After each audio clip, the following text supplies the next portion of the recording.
차량들은 온 스타트 전원 쪽에 전기를 임으로 준다든지 그쪽으로 연결된 회로들 또는 엔진 컴퓨터하고 모든 캔 통신을 가지고 통신을 하는 모듈들이 딱 죽으면 나 죽었어 어떻게 좀 해봐 그리고 엔진 컨트롤 이슈에다가 신호를 보내면 엔진 이슈에서 그래 나 살아볼 거야 그러고 마이너스 전기를 줘서 이 녀석이 스스로 살아버립니다. 그래서 여러분들이 만약에 외제 차량이랄지 또 요즘 신형 차량이랄지 전자제어 컴퓨터 모듈들을 많이 사용한 차량에 대해서는 반드시 엔진 컨트롤 릴레이를 선행 작업을 위해서 뽑아버린다. 또는 먼저 모듈 1, 2 퓨즈를 반드시 제거하고 작업을 해야 돼요. 만약에 모듈 1, 2를 제거해갖고도 현상이 사라지지 않는다. 그렇다면 이제 모듈 1, 2와 연관성 있는 회로를 확인하든지 아니면 또 다른 회로에 릴레이가 붙었다든지 쇼트가 됐다든지 또 이제 엔진룸 정선 박스 휴즈를 하나 둘씩 제거해 감으로써 찾아낼 수가 있습니다. 이제 이번에는 퓨즈를 싹 꽂아 놓고 엔진 컨트롤 릴레이를 쭉 뽑아 놓고 또 메모리 전류를 딱 차단시켜 놓고 작업을 한번 더 해 보겠습니다.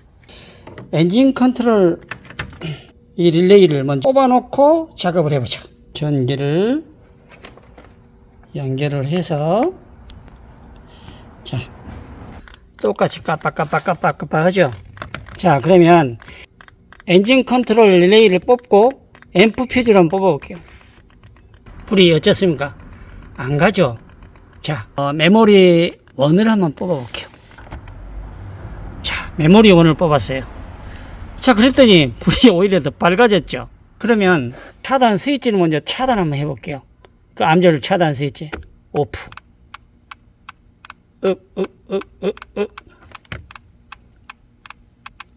그래서 살아있죠. 자 그럼 우리가 순서를 바꿔서 다시 메모리 이 휴즈를 한번 또 뽑아 볼게요. 메모리 휴즈 아무 감각이 없죠. 다시 메모리 퓨즈 꽂았어요.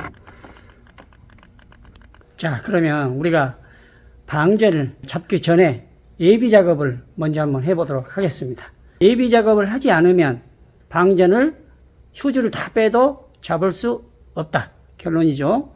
우리가 예비 작업을 하고 나서 앰프 휴즈가 정말 손들고 나오는가 또 확인해 보도록 하죠. 첫 번째 예비 작업. 자 본네트가 열림 신호를 방지하기 위해서 본네트 열림 스위치가 아슬란은 없어요. 캐치가 들어있어요. 요즘 차량들은 이 캐치가 장착이 되어 있습니다. 자, 이 캐치를 락을 시켜주고요. 두 번째, 엔진룸 정선 박스에서 엔진 컨트롤 릴레이를 제거를 한다. 자, 이 부분에 들어있는 문 열린 경고등 스위치 이렇게 잭을 분리를 해 주셔야 돼요. 문을 열어놓고 작업을 해야 되기 때문에 그렇습니다. 문 열림 경고등 스위치가 없는 차량들은 도화로 캐치 보면 여기 있죠. 락을 시켜 주셔야 돼요. 이렇게 수동으로 락을 시켜 줘야 합니다.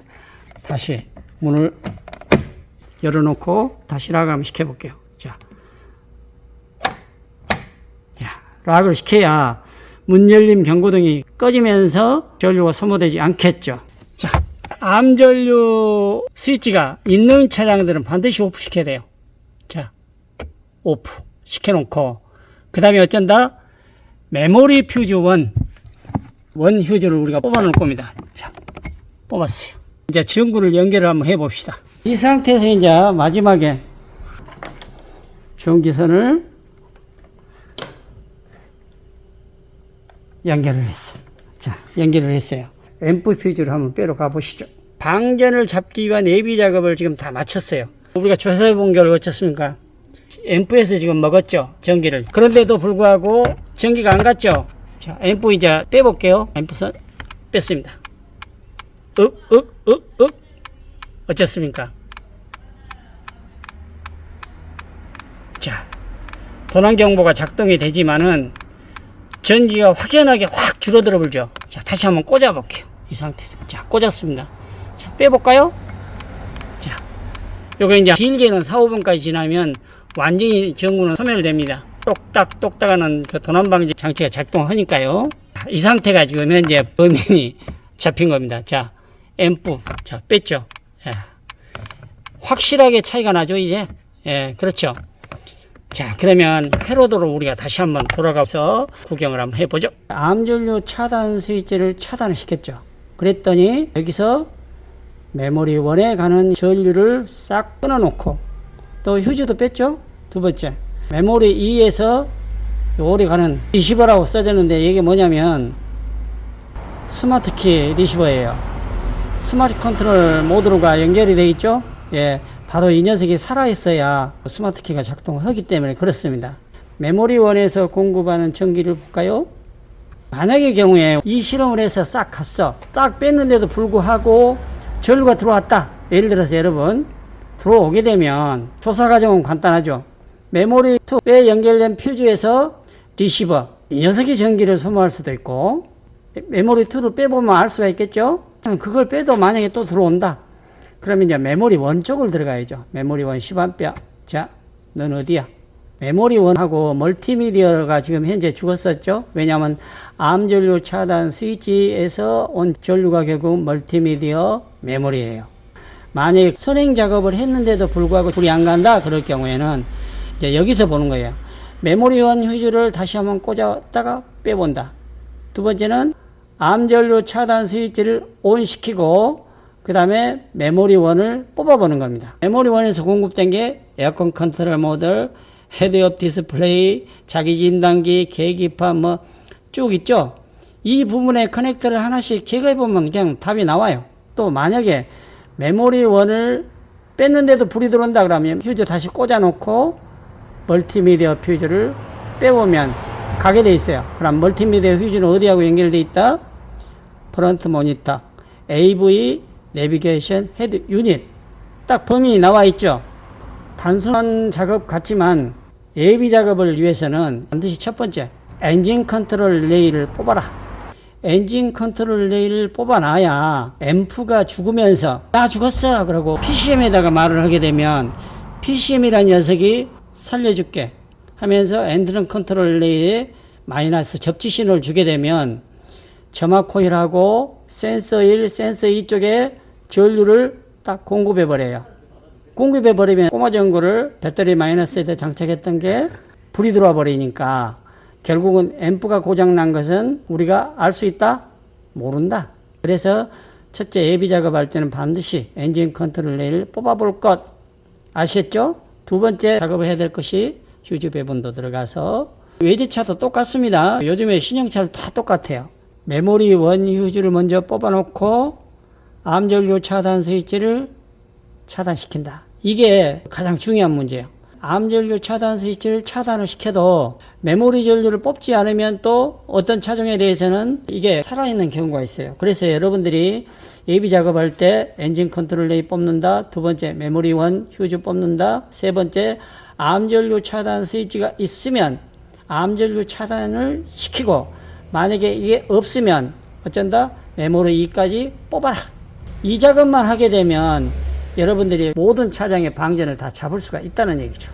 요즘 차량들이 컴퓨터화 되어 있고 모듈화 돼서 여러 가지 캔 통신을 또 해서 통신을 하기 때문에 어떤 모듈들은 전원이 죽게 되면 아무 연관 없는 엔진 컨트롤 릴레이를 작동을 시켜버리는 경우가 있어요. 그래서 여러분들이 결국은 방전의 요소를 찾을 수 없다는 겁니다. 앰프에서 지금 현재 고장이 났죠. 여러분들이 앰프나 오디오나 상시 전원을 쓰는 곳에서 왜 이렇게 고장이 유발이 되냐면 상시 전원을 관리하는 내부 회로 TR에서 파워 트랜지스터에서 갑자기 높은 전압이 가해지게 되면 이게 온오프 스위치 작용을 못하고 바로 그냥 항복돼서 전류가 계속 통하는 경우가 생겨요. 왜 이런 경우가 생기냐? 여러분들 실수예요. 우리 시청자 여러분들이나 또 자동차 하신 분들이 내 차가 방전이 많이 됐어. 물론 고장이 날 때도 있습니다. 스스로. 그렇지만 방전이 많이 됐을 때 배터리의 배가 겁나게 고팠어. 배터리가 많이 굶어있는 상태에서 상대방 차하고 점프를 했을 때 배터리 점프선을 마이너스 플러스가 됐든 플러스 마이너스가 됐든 이렇게 동시에 딱 연결을 한다든지 또 마이너스를 연결해 놓고 플러스를 나중에 연결한다든지 또는 플러스를 연결해 놓고 마이너스를 연결한다든지 이것은 중요하지 않아요. 뭐가 중요하냐? 상대방 차, 점프하고자 하는 그 자동차의 시동을 꺼야 됩니다. 그 시동을 꺼서 내 차의 배터리가 아무리 방전이 됐어도 전압은 12V 살아있어요. 10.5V, 11.5V 그 정도도 다운될 수도 있어요. 그러나 대부분 자기 방전을 시켜놓은 차량들을 보면 전압은 살아있어요. 12V. 자, 이 상태에서 상대방 차가 시동을 걸었을 때 14.5V 높은 전압이 가해진데다가 얘는 14.5V 상대방 차 시동 걸어놨을 땐 전류량이 아주 많아. 그러나 이쪽에는 배가 고파. 전압만 살아있어. 이럴 경우에 점프선을 대게 되면 팍 하고 스파크가 납니다. 그 스파크가 났을 때 어떤 현상이 나오냐? 정전기 같은 높은 전압이 발생이 돼요. 서지 전압이라는 게 팍 하고 올라가요. 100V 또는 220V, 500V. 전압은 재보지 않았습니다만 팍 올라가서 떨어져요. 이 전압이, 높은 전압이 발생이 됐을 때 이 전압이 어디로 흐른다? 상시 전원을 사용하고 있는 멀티미디어, 오디오, 앰프, 운전석 도어 모듈 이런 부분 쪽으로 탁 가게 되죠. 왜? 높은 곳에서 전기는 낮은 곳으로 흐르기 때문에 흘러서 내부의 회로 TR을 탁 죽여버립니다. 온오프 TR들이 참 좋은 것도 있지만 좋은 점도 많지만 편리한 점도 많지만 높은 전압이 가해지게 되면 항복돼서 스위치 작용을 하지 않고 전기가 그대로 흘러가 버린 경우가 대다수예요. 여러분들이 배터리 점프를 할 때 가장 주의해야 할 것, 상대방 차하고 내 차하고 동시에 다 시동을 끈 상태에서 점프선 마이너스가 플러스가 됐든 연결을 해가지고 상대방 차 시동 걸고 내 차 시동을 걸어야지. 만약에 상대방 차 시동 걸어놓고 점프선 연결을 해놓고 내 차 시동 건다. 이것은 겁나게 잘못된 거예요. 그 과정에서 방전이라는 고장을 많이 유발시킬 수가 있다는 거죠. 그래서 오늘은 방전 테스트하는 방법을 정확하게 알려드렸으니까 AV 작업을 반드시 숙지해서 작업하시면 모든 차량의 방전을 잡을 수가 있겠습니다. 대한민국 안전을 위해서 충성! 감사합니다.